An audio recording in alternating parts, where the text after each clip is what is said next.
Welcome to the Loan Repayment Strategies module on choosing your federal student loan repayment plan.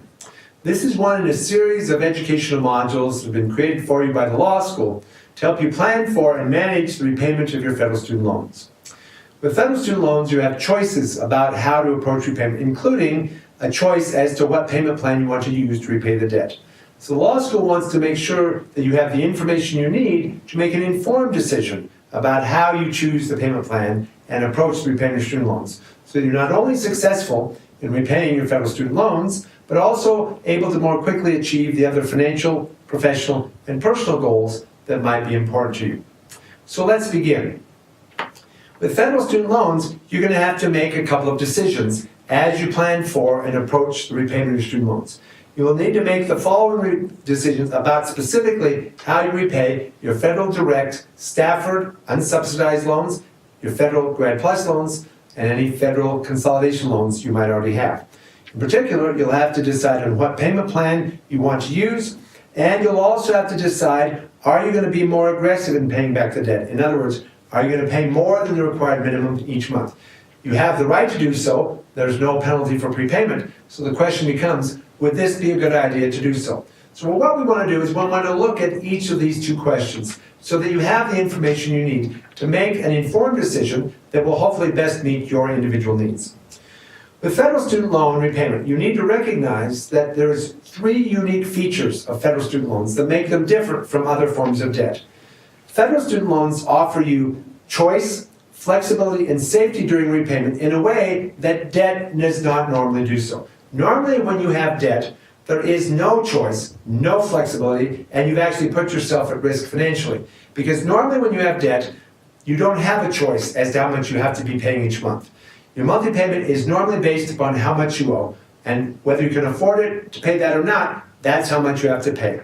But with federal student loans, they offer you not only a choice of payment plans, but they also offer you greater flexibility in that that choice gives you the right to decide how much at a minimum you have to pay, but it also provides you with safety because of the fact that on those payment plans, some of the options give you the opportunity to base your monthly payment on your ability to pay rather than the amount you owe.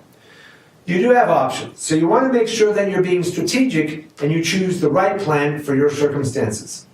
So first of all, why do you have to choose a plan? Well, it's because if you don't choose a plan, then your loans are going to remain on the plan they're on right now, and that's the standard 10-year fixed payment plan.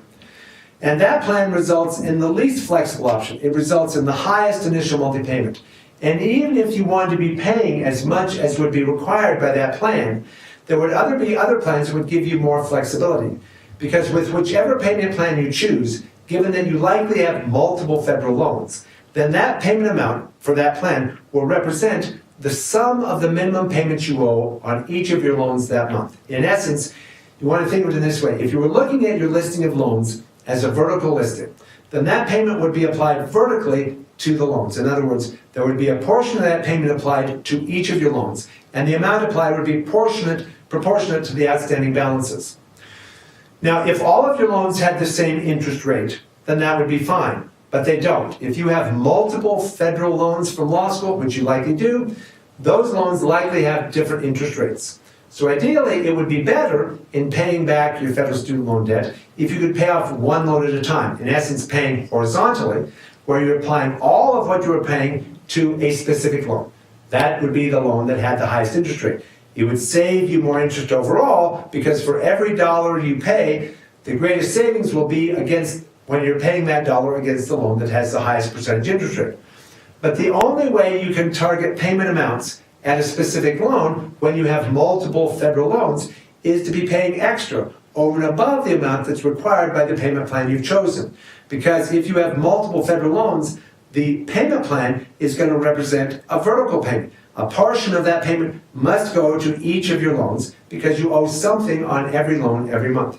So even if you want to get the debt paid off in 10 years, then it seems to me you would still want to minimize how much you were having to pay that was being applied proportionally to the balance of each loan so that you could maximize the amount you were paying in a targeted way at the loan with the highest interest rate. But if you don't choose a plan, then you're going to remain on that plan that is giving you, in essence, the highest vertical payment requirement. When do you have to do this? Well, typically it's going to be 45 to 60 days before the start of repayment on the loans. How do you do it? You notify the loan servicer, the company that's managing your loans for your lender. And in the case of your direct, unsubsidized Stafford and Grad Plus loans you've been borrowing here at the law school, that's likely going to be either Fed Loan Servicing, Great Lakes, Navient, or Nelnet, although it could be one of several other companies. They should contact you about 60 days before your loans are scheduled for repayment to inform you that it's time now to confirm with them what payment plan you want to use. And they will give you directions on how to do so. They'll likely want you to either go out to their website and indicate online or to give them a call. One thing to note is that when you do the exit counseling that's required by the federal government, which you'll do in your final semester before you graduate, as part of that online exit counseling requirement, you will likely be asked to indicate what payment plan you think you're going to want to use. But even in indicating that preference during exit counseling, you'll still need to confirm with your servicer about 60 days before the loan's under repayment what specific plan you want to use. And if in fact you've chosen one of the income-driven repayment plans, where your payment's based upon a percentage of your household's income and family size, then you'll need to also apply for that income-driven plan, because it's through the application that the servicer obtains the income and family size information they need to calculate your monthly payment. And you'll get instructions on how to do that from the loan servicer. The application for the income-driven plans is available out at studentloans.gov. Now, what if once you're on a plan, your circumstances change and you want to switch plans or change plans? You have the right to do so at least once every 12 months, and all you have to do is call your loan servicer, explain to them the situation and why you want to change plans and what plan you want to switch to, and then they'll give you instructions on how to make that change. You may need to actually go out to studentloans.gov and submit a new income-driven repayment plan request if you're switching to an income-driven option, but if you're not, then you may be able to simply give that information to them verbally. In either case, you need to contact the servicer. All right, so what payment plan should you choose? Well, I think it's kind of a black and white issue. I think strategically, you should consider choosing the repayment plan that gives you the lowest scheduled monthly payment, because you can always pay extra. Because remember, that scheduled payment is going to be applied to each of your loans proportionally. In essence, it's going to be applied vertically. But by choosing the plan that gives you the lowest required monthly payment, it gives you the most control over how you get to spend your money. It gives you the greatest amount of flexibility financially because it gives you the maximum ability to decide how you want to spend your cash or your cash flow. And then if you decide you want to pay off the debt faster, then you can maximize the amount you're targeting through a horizontal payment at the loan with highest interest rate. And that would save you more interest overall. Or you could choose to use that extra money for other purposes. For example, maybe you decide that you want to invest that money in your retirement plan. Or you want to save it so you more quickly can get the money you need for the down payment and the closing costs to buy a house. Or maybe you need that money to pay off credit card debt or private student loans, which aren't flexible and more costly to you.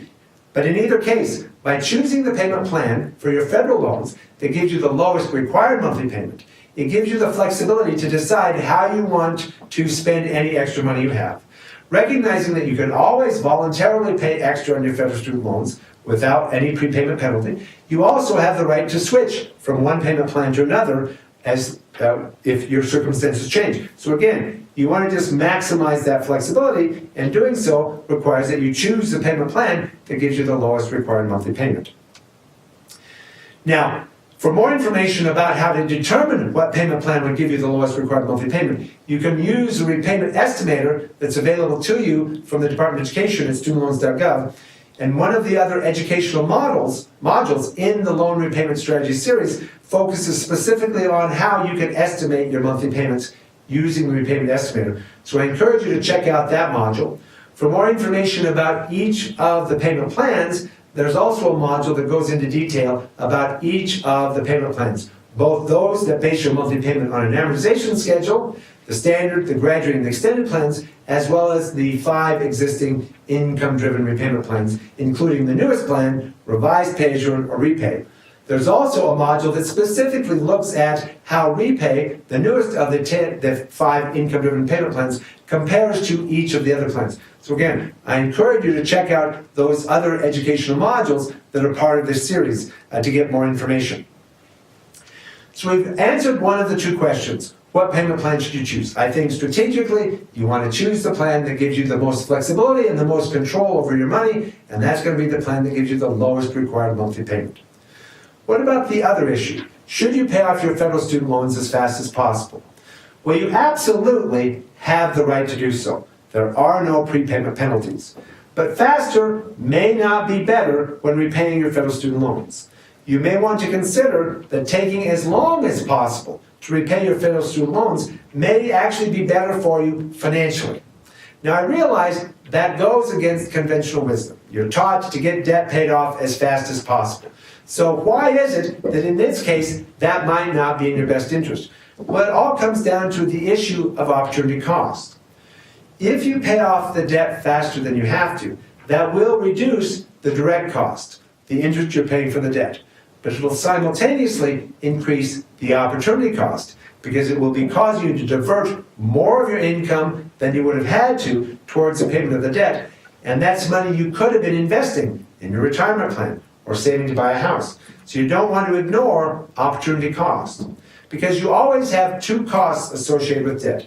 You have the direct cost, the interest and fees you're paying for the right to have borrowed someone else's money. And you certainly want to keep that to a minimum, but you also have that other cost, the opportunity cost, the value of what you are foregoing each month to repay that debt. Because each month, as you're paying back the debt, whatever amount you're paying, you're foregoing the opportunity to have been using that money in other ways. And yet you clearly would have had other uses for that money. An opportunity cost is all about trade-offs. It's recognizing that you have alternative uses for your scarce resources, both your time and your money. And you want to be asking yourself, am I putting my time and my money to its highest and best use? Because you always want to try to be doing that.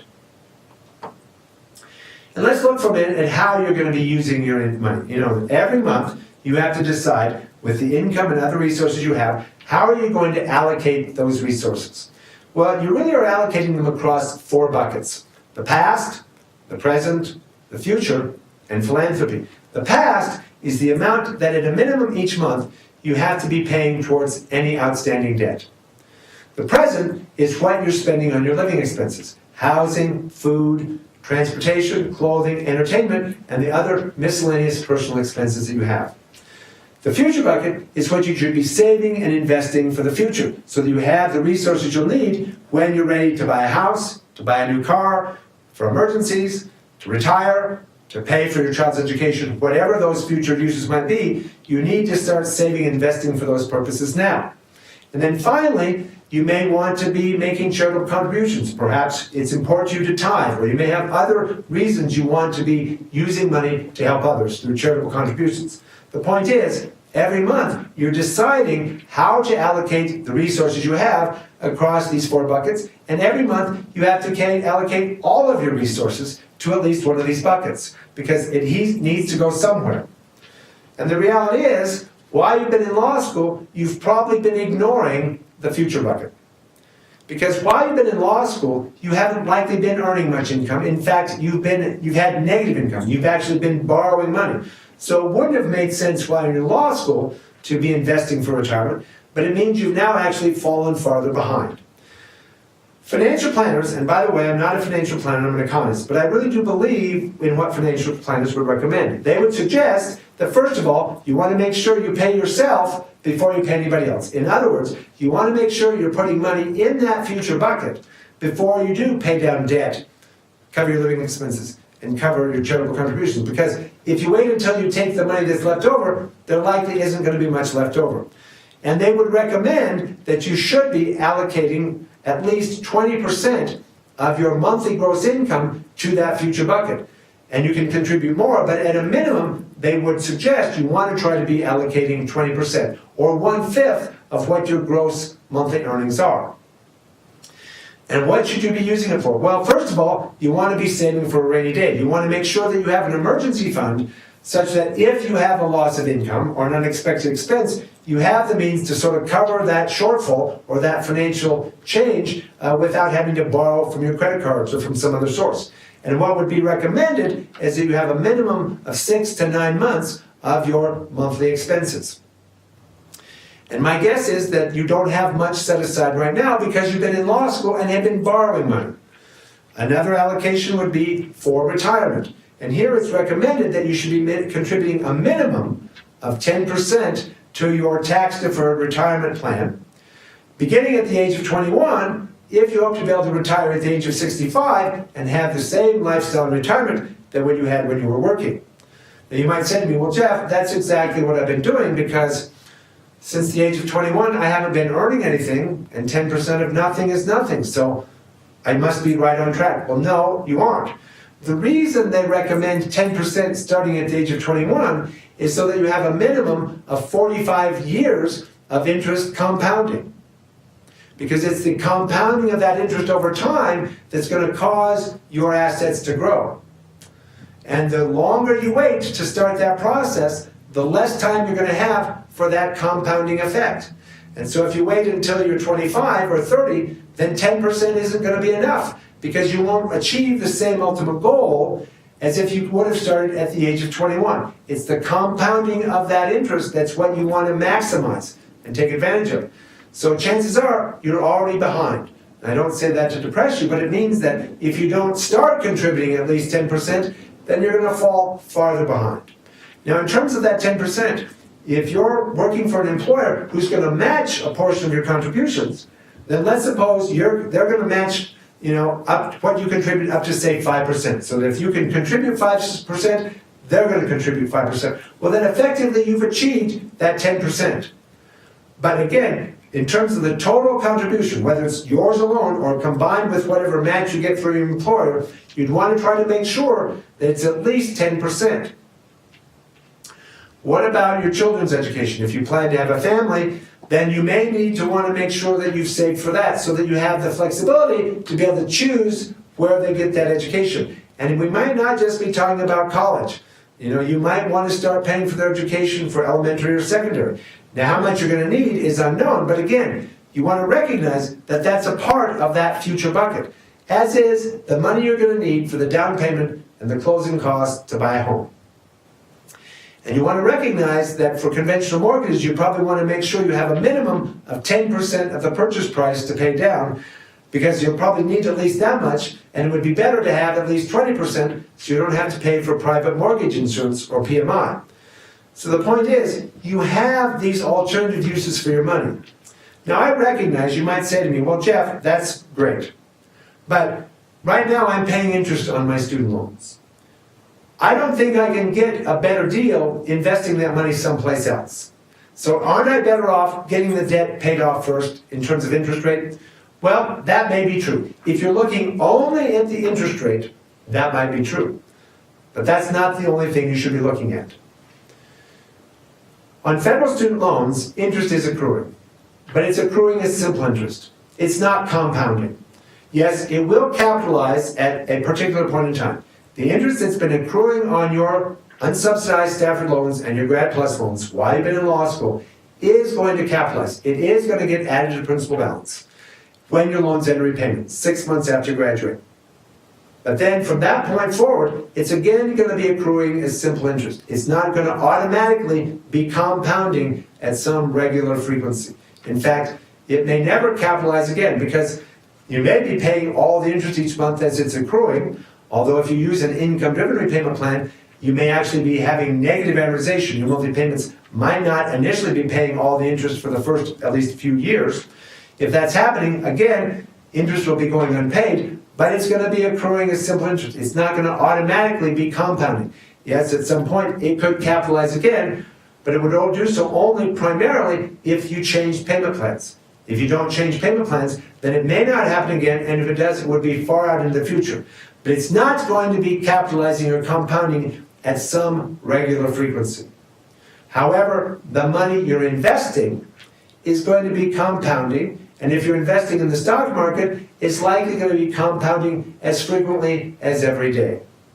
So whereas the interest on your student loans will be increasing in terms of total amount paid in a linear fashion over time, the interest on your investments is going to be compounding and therefore increasing in an exponential fashion. And yes, initially, you may have more interest you've paid on your student loans to date, particularly if the interest rate on your student loans is a bit higher than the rate of return you're getting on your investments. but it's going to be increasing at a linear fashion. The interest on your investments is going to be increasing exponentially, which I can't easily do with my arm. But the point is, let's suppose the interest on your student loans is growing like this, and starts out at a little bit higher rate. But over time, even with the investments earning a little bit lower rate of return, because that interest you're earning is compounding, the amount you have invested is growing exponentially. And eventually, it's very likely that the total amount of your assets, that interest you've earned on the investment, will exceed the added interest you might have paid because you chose to pay off the loans slower. It all comes down to opportunity cost. But there's also the added feature that if you're investing the money in your retirement plan, those funds are likely tax deferred. So you're not paying taxes on them now, you're going to be paying taxes on the money 30 to 40 years in the future. And $1 in taxes paid in 20 to 25 to 30 years is a lot less than $1 paid in taxes today. So again, when you factor in the fact that you're earning some rate of return, and the interest is compounding hopefully frequently, and you're getting tax benefits, then it's my opinion as an economist, and it's the opinion of financial planners who really understand this, that you're going to have a better use for that money. But it doesn't matter what our opinions are. It just matters that you make sure you don't overlook that opportunity cost. Because with federal student loans, you have not dug yourself into a hole. You have not boxed yourself into a corner. Because with federal student loans, your payments don't have to be based on how much you owe. They can be based instead on as little as 10% of your household's income, which means you could always have more than 90% of your household's income every month for everything else. And as long as having 90% of your household's income each month is enough for everything else, which research has shown that that hopefully would be the case, then your federal student loans haven't put you into a hole financially. And so now you need to make sure that you're not overlooking the opportunity cost, because you can choose to pay off the loans as fast as you want. And that will reduce the direct cost by lowering the total interest expense on the debt. But it simultaneously will be increasing the opportunity cost because it's diverting more of your income each month away from the investing and saving opportunities that you have in the future bucket. And you just want to make sure that when repaying your federal student loans, you evaluate this trade-off between direct and opportunity costs so that you're making an informed decision that meets all of your financial needs. Because you want to make sure that in paying off your student loans faster, you're not giving up more than you're gaining. Because all you're going to be gaining is you're going to be saving some interest. But you're also going to be losing the opportunity to be using those extra funds in ways that might have actually produced more financial value to you in the future. So again, you just want to make sure that in making your decision, it's an informed decision. So be strategic in repayment.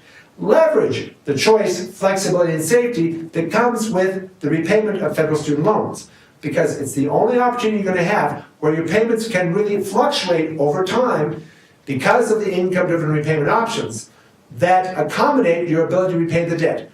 And even if initially you don't start out with an income-driven plan because it wouldn't have given you the lowest monthly payment based upon your income and your debt, it doesn't mean you can't switch to an income-driven plan if at some point in the future your circumstances change, which would then warrant using a plan based upon 10% of your income. But you also need to plan your budget, because as you prepare for repayment, you want to make sure you're mindful of what your budget's going to look like. And so you want to create your budget plan or your spending plan. And here I've given you a spreadsheet that's an example of how you might want to do that. First of all, you've got to figure out, well, how much money you're going to have available to spend.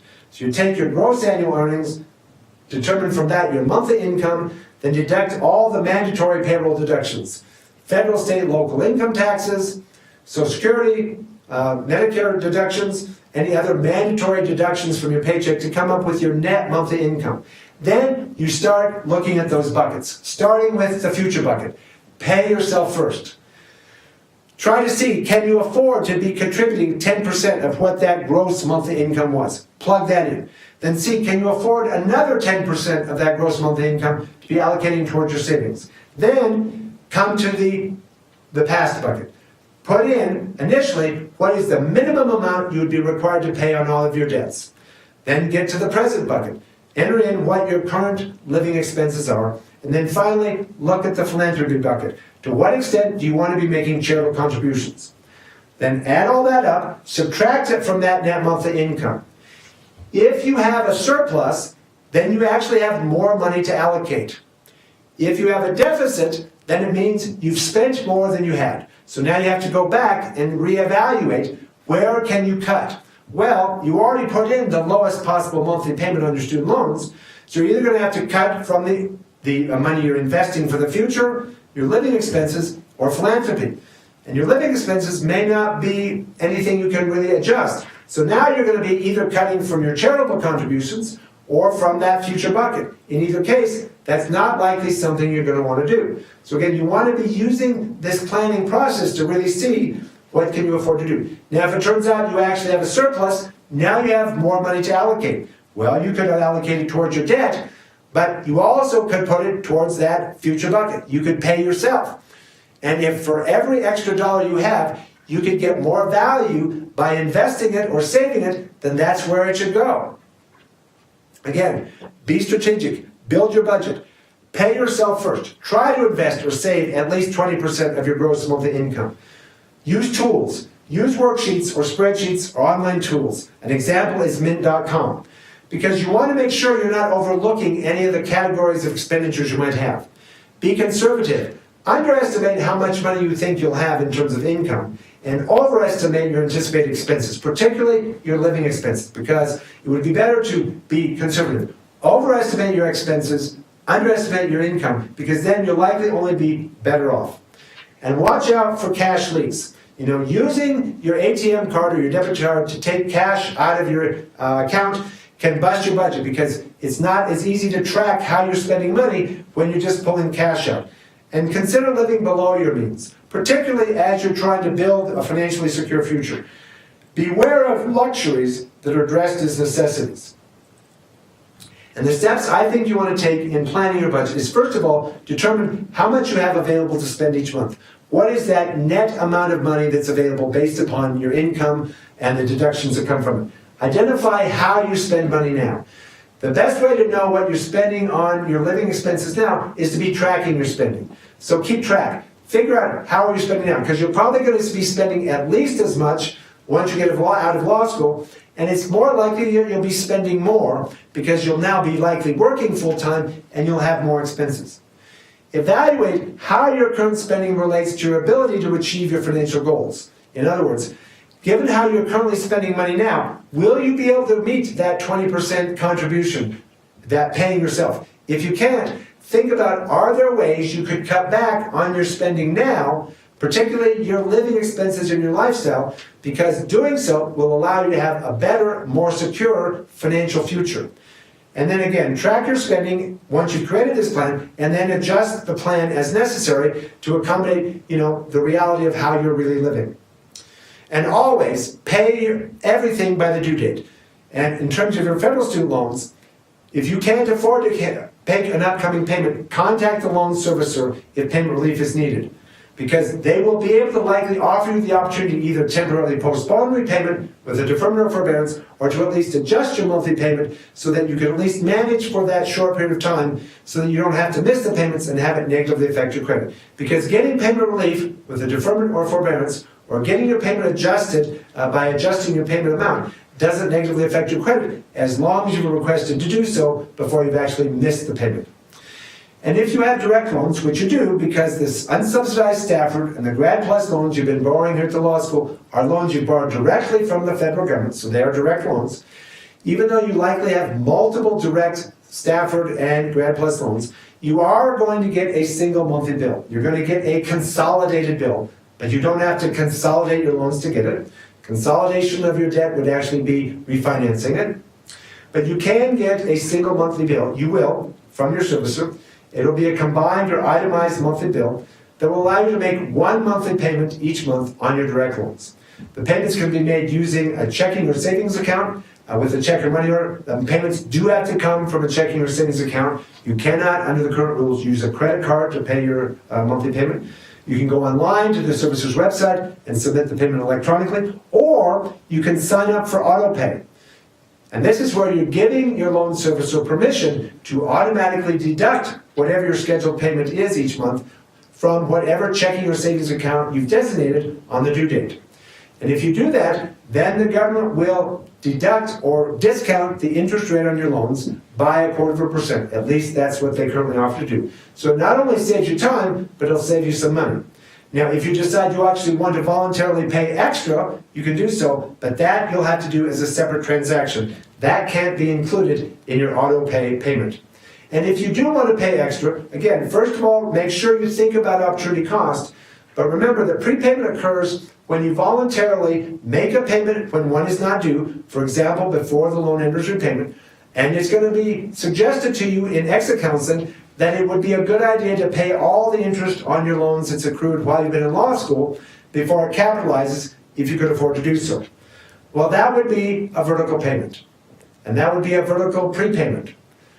It would have been better if you decided you wanted to pay that amount to pay all of it horizontally at the loan with the highest interest rate. That would give you more bang for your buck. Or a prepayment occurs when you're paying more than the required minimum each month.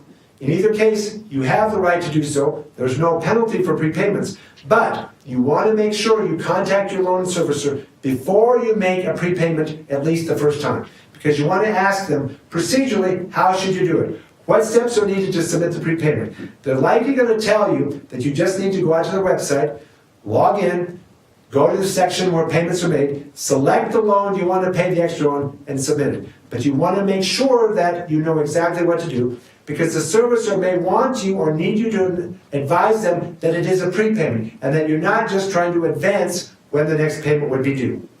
And if you're going to pay extra, the only financial benefit you're getting from doing so is to save interest. And you want to save as much interest as you can, so target the prepayment at the loan that has the highest percentage interest rate. Because for every dollar you're paying, that's going to allow you to save the most interest long term. And for more information, it's always the loan servicer you should contact first. The servicer is the company that your lender has chosen to use to manage your loans on their behalf. And they're the ones who are going to be able to help you with any of your questions. But there's also online resources available.